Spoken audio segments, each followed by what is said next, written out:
과연 어떤 로열티 프로그램이 돼야지 이런 방금 말씀드렸던 그런 어떤 베너핏을 주고 고객 감정선을 읽고 좀 더 잘 이해할까요? 실제로 로열티 프로그램의 정책이라는 게 고정되어 있지 않습니다. 정책은 한번 세워졌지만 시간에 따라서 바뀌고 그 바뀐 정책들이 시스템에 많이 반영이 돼야 돼요. 그렇게 반영이 될 때 시스템을 전부 뜯어고치거나 코딩을 전부 뜯어고치는 게 아니라 뭔가 시스템에서 파라미터 설정이나 룰 설정으로 된 빠른 반영을 할 수 있는 시스템이 돼야 되고 정책이 수립돼야 되고, 두 번째 아까 말씀드렸던 실제로 고객을 알면 고객 데이터 기반으로 뭔가 이모셔널한 감정선을 읽어내셔야 되고, 그리고 바로바로 수행이 가능한 마케팅 프로모션이 로열티 프로그램 엔진, 로열티 시스템과 묶여져 있어야 됩니다. 그리고 마지막으로는 각각 고객이 활용하는 채널, 특히 고객이 활용하고 있는 모바일 멤버십 프로그램이라든지 웹 멤버십 페이지에서 고객이 어떤 행동을 하는지, 그리고 거기서 고객이 어떻게 포인트를 활용하는지가 정확하게 파악이 되어야 돼요. 예.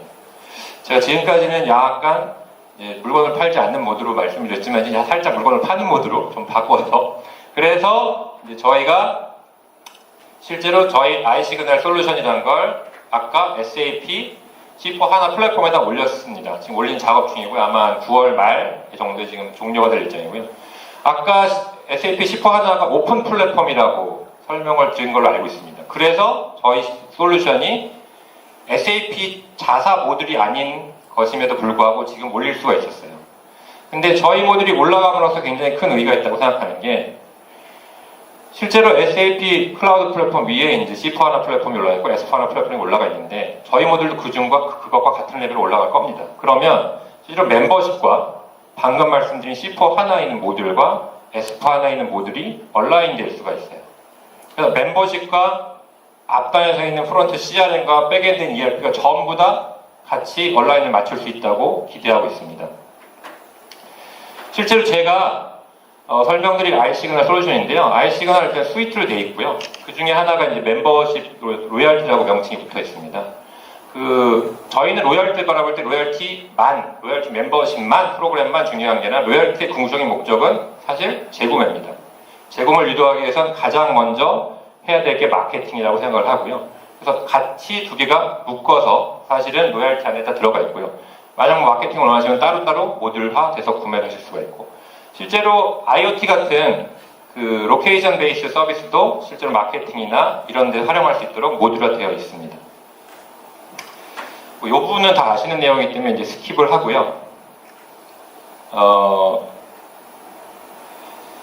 살짝 그 컴포넌트 구성에 대해서 말씀드릴게요. 일단 맨 좌측에 보시는 매니저는 어드미니스트레이션 툴이라고 생각하시면 됩니다. 그래서 실제로 회업 전반적인 서비스나 로열티 프로세스 과정을 핸들링하실 수 있는 걸 관리자 모듈에서 제공해 드리고요. 두 번째 서비스는 실제로 멤버십을 구성하고 포인트 적립 사용을 하는 데 있어서 필요한 서버 구성 요소들을 제공합니다. 그리고 세 번째 프로모션은 방금 말씀드린 것처럼 로열티의 궁극적인 목적인 회원 대상 마케팅을 할 수 있도록 유도를 하는 툴이고요.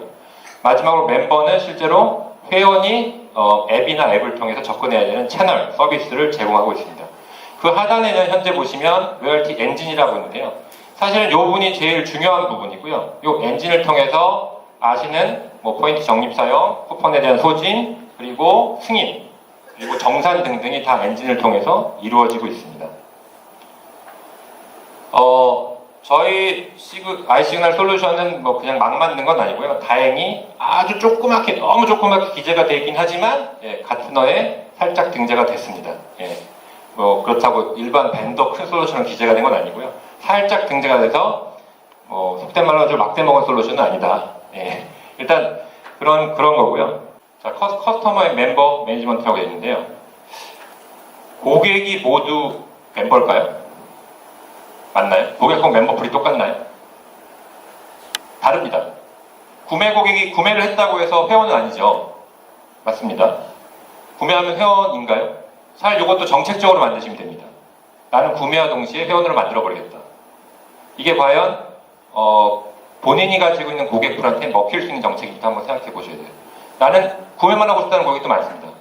하지만 그러면 정말 원타임 바이어가 돼가지고 회원이 안 돼서 관리가 안 돼요. 하지만 여러분들 말씀드리는 거는 가능한 한 회원과 고객을 같은 풀에서 관리해라라는 거예요. 여기 지금 시스템 파트에서 오신 분들도, IT 파트에서 오신 분들도 많기 때문에 제가 말씀을 드리는 건데, 가능하면 회원과 고객 F를 띄어서 관리하지 말라고 제가 말씀드리고 싶습니다. 그래서 실제로 저희 쪽에서는 아마 이제 회원 가입할 때는 API 같은 거 제공을 해드리기 때문에 좀 더 쉽게 접근하실 수가 있고요. 두 번째는 당연히 로열티 파가시 매니지먼트입니다. 정책 관리. 정책이 하드코딩 되면 안 되겠죠. 네, 당연히 안 됩니다. 정책은 언제나 입력 방식 그리고 룰 베이스 방식이라야 됩니다. 따라서 정책이 많이 바뀌면 바뀌는 조직일수록 이런 하드코딩이나 어떤 시스템에 고착된 방식이 아니라 룰 베이스 방식의 솔루션을 택하시는 게 맞습니다. 세 번째는 프로모션인데요. 가장 강점이 현재 저희는 포인트 리워드, 즉 기존에 있던 다른 마케팅 오퍼뿐만 아니라 로열티에서 생성돼서 바로 적립되는 포인트 리워드, 거기서 적립돼서 사용하고 있는 쿠폰 리워드, 거의 로열티에서 사용한 모든 리워드, 베너핏을 바로 마케팅 툴로 활용하실 수가 있습니다. 그래서 뭐 더블 적립, 뭐 이런 것들, 그리고 뭐 VOC 콜이 왔을 때 특정 고객에게만 주는 추가 적립 등등이 다 핸들링이 가능합니다. 세 번째는 승인 서버 분리인데요. 지금 아마 혹시 소매업 쪽에서 오신 분들 계세요? 계시리라고 믿습니다. 네, 계속 대답은 안 해주시지만. 네. 소매업에서는 트랜잭션이 엄청 빈번하게 발생을 하시죠.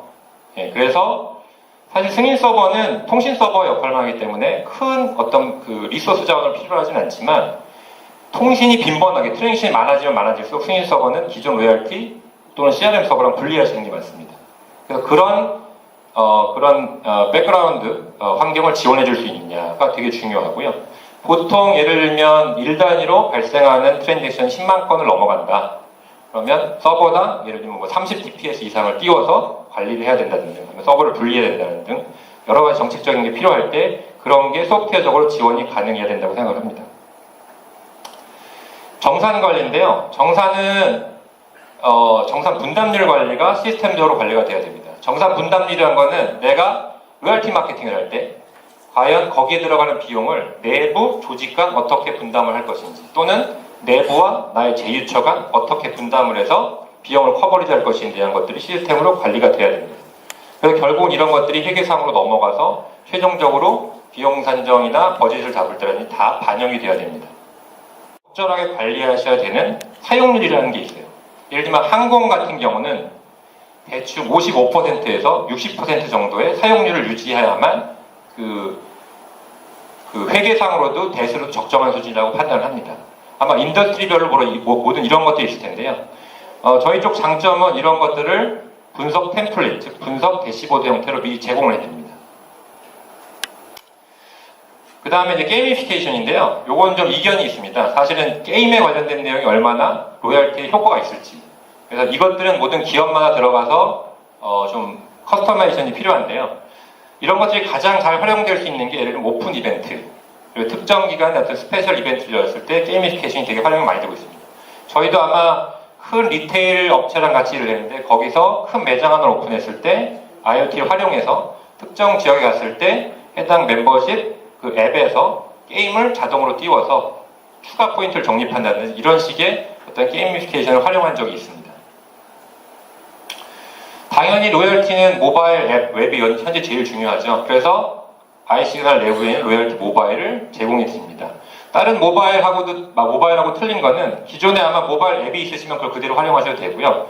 다만 저희 쪽에서는 내부적으로 하이러키컬한 샵을 열 수 있는 구조가 있습니다. 따라서 프랜차이즈라고 계시면 헤드쿼터의 입장에서 모바일 앱도 관리하실 수 있지만 각 프랜차이즈 지점별로도 모바일 앱을 관리하실 수 있는 플랫폼을 제공하고 있습니다.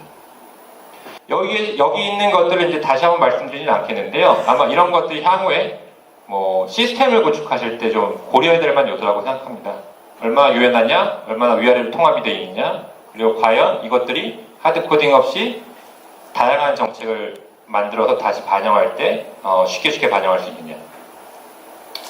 예, 지금까지는 장사꾼 모드였고요. 마지막으로 다시 이제 끝장이 와서 다시 컨설턴트 모드로 들어가서 한마디만 말씀을 드리고 끝내겠습니다. 제가 로열티, 저희 회사는 이제 CRM도 하고 로열티 많이 하기 때문에 고객사에 가면은 이제 그런 질문을 하시는 고객들이 계십니다. 저희 회사 제품이 안 팔려요. 저희 회사에 서비스 컴플레인이 너무 많이 들어오는데요. 로얄티를 도입하면 나아질까요? 네.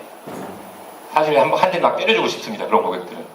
왜냐하면은 사실 로얄티는 잘 안 팔리는 물건을 팔게 해주는 마법의 지팡이가 아니고요. 어느 정도 매출이 올라가 있고 어느 정도 잘 되고 있고 다만 정체돼 있을 경우 또는 고객 풀이 더 늘어나지 않을 경우에 그리고 그런 모든 것들에 대한 어떤 일련의 과정들이 원타임으로 발생했을 경우 그런 것들을 좀 더 재구매를 발생시키기 위한 요소이지 프로덕트 서비스에서 발생한 어떤 뭐 디펙트나 뭐 네거티브한 요소들을 로얄티 프로그램이 해결할 수는 없습니다. 따라서 혹시라도 그런 질문을 저한테 하지 마시고요.